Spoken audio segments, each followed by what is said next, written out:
Greetings, Earthlings! Welcome back to WizdomDropz, Wisdom Keepers, Wisdom Seekers. My name is Tonia, I am your astrologer, and today we are talking all about the fire signs! Yay! I absolutely love fire signs, so welcome to your video where you get to see me gushing about you for minutes on end, okay?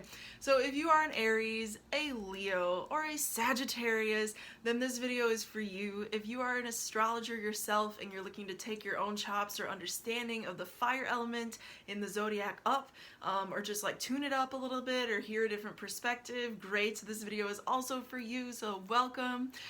First off, if you have your sun, moon, or ascendant in any of those places, it totally counts. So don't think if you're not like an Aries sun or whatever that it doesn't count. I just wanted to make sure that I say that. So anyway, let's get into it. The fire element in general, let's talk about it for a second. The fire element in the zodiac, it symbolizes soul, like spirit more than anything though. It's like energy, it's divine essence. Whereas the water tribe, if you look at the video I just did on that, the water tribe is more about like the soulful experience. The fire tribe is more about the spirit experience. Like they're the people who embody the divine essence of the divine essence. Like if you are a fire person, consider yourself blessed because you have you're kind of like carrying the torch of the divine soul and the divine essence wherever you go, almost as like a little spokesperson, or like the Lorax is for the trees. You're kind of like that for spirit, because fire is the carrier of that essence. So if you want to understand more about any of these three signs, you kind of need to understand that. So Aries, let's get right into it. Aries people, you are the cardinal fire of the zodiac. So you get things started, okay? Aries energy is ruled by Mars, so it's the general, it's the warrior, it's the fierce, like protector, it's all of those things. It's the strategist, okay? It's the general, it rules brains. So if you have an Aries in your life and you joke with them about how stupid they are, think again, because Aries is actually really intelligent and genius. You probably, if you twist your perspective around, you'll see how smart they are in a lot of other ways. Like I think of my grandpa, you can think of anybody you want, but he was an Aries. Today is actually his birthday. Rest in peace, Grandpa. But you know, Ernest or Pooch, he was like the smartest man I knew, and he was the most crafty person I knew. Now, he was an Aries, and he had other stuff going on in his chart, but he was so intelligent in so many different ways. But if you asked him to do something that was totally out of his wheelhouse, well, I don't know, he probably still could have done it because he was so smart. But the point being is that like a lot of times Aries people, you stand really strong and well and firm in like one ability of genius, and in another way you might not feel so strong, and you might realistically not be so strong in that one way. But the thing that you are strong about as an Aries is what makes you who you are, because Aries energy is strong and fierce in what it is, and what it is its entity of self, because it's ruled by the expression I am. So its superpower chakra is like, it's right here, its sense of self chakra, where it like knows who it is, it's activated by this force. You can't tell me nothing. Like you can insult me, you can tell me something against me, but it don't matter, and I know it don't matter because I'm an Aries and I'm cool with myself. The thing I love about Aries people is that they are passionate, yes, like all the fire signs, but you're also, like I say, creative and genius kind of in your own way. More like if you have like a problem that's very like around the house, ask an Aries to help you, because even if they're not like a handy person, they'll probably have a good solution, and it's usually like a really straightforward solution that you might not have thought of, but it's actually like the easiest path to take. That's something I love about Aries people. They simplify things sometimes.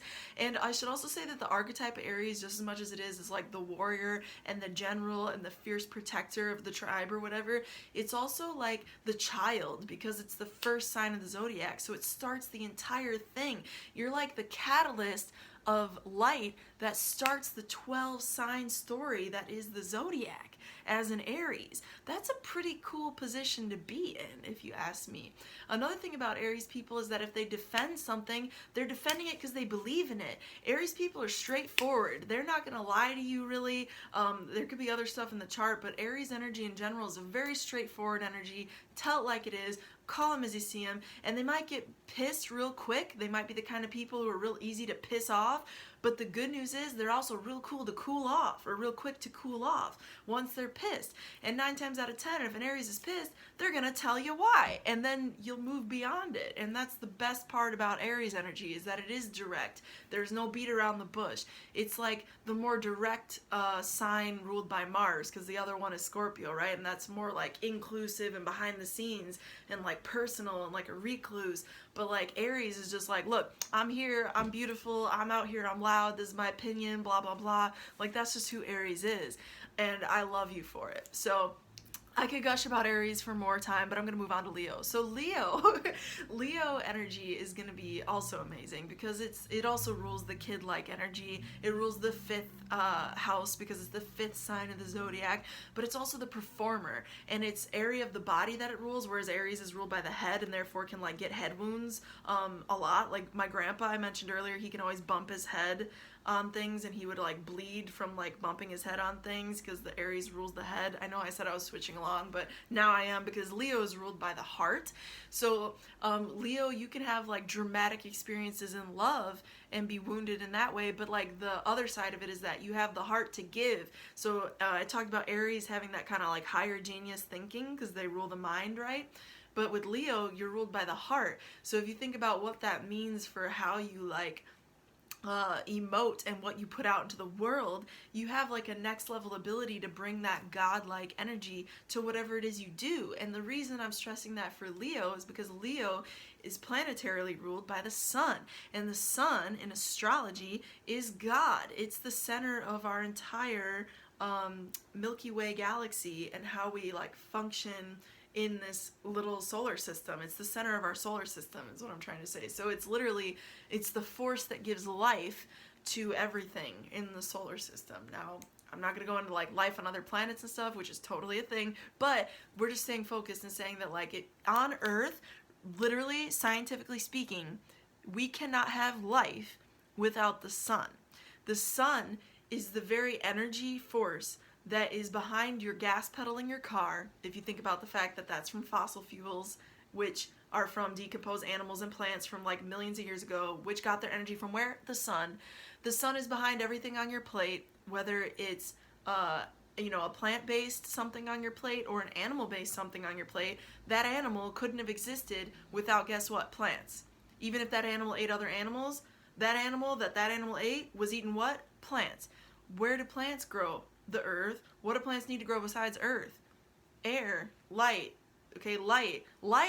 They need light. They need light to photosynthesize, to produce sugars, to produce anything. So if you're a Leo, the point of that caveat was to say, if you're a Leo, you are the light. You're the light that brings in that spirit, that force within your relationships, your community, your family. A lot of times you see Leo people get a bad reputation for being like egomaniacs, and that is the lower vibration of Leo. Leo can be like, I am God. I know, right? But Leo at another level could just be like, look, I am radiant and divine and loving, and give you this zhuzh from the spiritual force that is this warming kind of like enthusiasm that makes you feel alive just by your presence in it, like the sun. It just radiates and gives you that good warm energy to live and to like do what it is that you're gonna do with that energy, okay? That's Leo.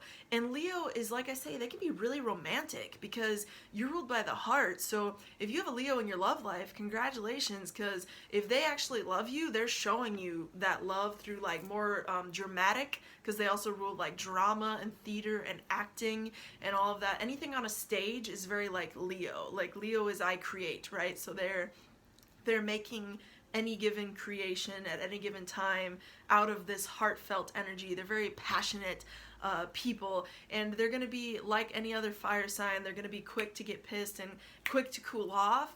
Definitely Aries is the most true for that statement, especially with like getting irritable. But Leo in general, like, you know, the low vibe, like I say, just watch out for narcissism and being like an egomaniac. The high vibe is like being aware of your beauty, this ego concept, being aware of who you are, being aware of what you bring to the table, and being able to like be confident in that and receive confirmation from others in that. but at the end of the day, direct the service of that awareness towards helping other people activate that within themselves. That's your superpower as a Leo, because in order to shine others to their own greatness of how bright they can be, you need to shine yourself as an example of what others can be. And that's where that Leo vibration is in clutch. That's where we really need our Leo tribe members, okay? So we're gonna move on to Sagittarius. Sagittarius, I love you because I don't know why, I just love you. I could point to my chart and be like, I love you because of this, but I love you so much because Sag energy is fun. Like all the fire signs are fun, right? But Sag energy is mutable fire, so it's constantly changing. I mean, and it's still fire though. It's still like God energy, creative energy. That's what the fire represents, is like ability to do and act and do anything, right? Because it's fire, it's the spirit that drives anything. It's the force. It's literally the force, okay? Okay, Luke? So let it be with you. But anyway, the whole energy of Sagittarius is that it's mutable. So whereas Leo is just firmly, it's fixed fire, right? It's like, I am God.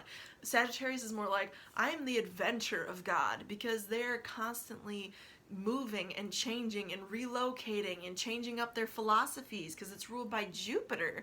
Okay, so Sagittarius's ruler is Jupiter, which is the great benevolent, the great benefic. It's the most powerful benefic of the zodiac. And so for that to be the ruler of that sign, when that sign is already of the fire tribe element, being like the God element, Sagittarius people have a deep connection to the divine from a perspective of just like experiencing it within their soul throughout their crazy Sagittarius way. A Sagittarius expression and connection of the divine is going to be very different than a Pisces expression of the divine, because they're both ruled by Jupiter, but they have very different energies, okay? So anyway, Sagittarius though, in its high vibration, it is the fun, spontaneous friend who says, hey, you want to go for a weekend trip down here out of state? And you're just like, hell yeah, why not? You know, that's the Sag energy. Or in a high vibe, they're like the traveling artist or the traveling performer, because again, that fire element has those energies to it. But the changing up is what is kind of like critical to a Sag. If you're a Sag and you're depressed or sad, it's because you don't have enough stimulation or change in your life that's from a place of passion. If you know a Sagittarius, they usually embody that energy without even trying. They usually are constantly referring to new forms of like higher thought and philosophy, or just like different things going on out in like different cultures that you're just like, how did you find that? The Sagittarius people find that. They're also, generally speaking, Sag energy is very attractive. I know that's probably skewed by my own perspective, but they physically, they rule the ass cheeks, that is, and the thighs, like the top of your leg where you have like more physical thickness to your leg. So, you know, they also rule like horses and stuff like that. So, you know, if you have like a Sag in your life and you notice that they have a nice butt, sorry, I have like a hair in my eye, so I'm like picking my eye. But if you notice that they have a nice butt or something, that's like very typical, because that's a Sagittarius.